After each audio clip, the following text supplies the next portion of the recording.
ভিক্ষুক রাস্তা দিয়া যায় আর জমিদারের পুত্রবধূও যায়। একজন সামনের থেকে আসতেছে, একজন সামনের দিকে যাইতেছে। দুইজনের ক্রসিং এর সময় ভিক্ষুকের গায়ের কাদা জমিদারের পুত্রবধূর গায়ে লেগে গেছে। সে দুনিয়া আন্ধার করে ফেলছে, স্বামীকে ডাইকা নিয়ে আসছে, বলছে ভিক্ষুক আমার কাপড় নষ্ট করে দিছে। সে শুধু ভিক্ষুক ছিল না, বৃদ্ধ ছিল। বৃদ্ধ ছিল না শুধু, জীর্ণ ছিল, শীর্ণ ছিল, শরীরে কাপড় ছিল না, ফাটা চিরা কাপড় ছিল, পায়ে জুতা ছিল না, পেটে ভাত ছিল না।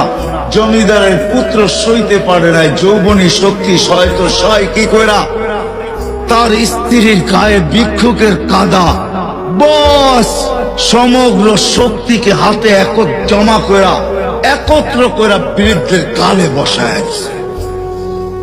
বৃদ্ধ কিচ্ছু বলে নাই, শুধু উপরের দিকে তাকায় দুই তিনটা শব্দ উচ্চারণ করছেন।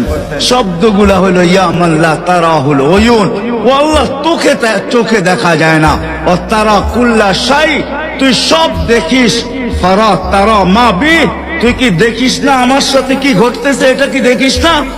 বলতে দেরি যুবক, মরতে দেরি হয় না। জমিদার চলে আসতে প্রতিশোধ নিবে। বৃদ্ধের একদিকে মুস্কি হাসি, একদিকে বলতেছে প্রেমের খেলা এমনই হয়। জিজ্ঞাসা করছে কিসের প্রেমের খেলা রে? মুস্কি দিয়ে আমার বৃদ্ধ গালে বসায় দিছে, আমাকেও একজন ভালোবাসে, সেও সইতে পারে না।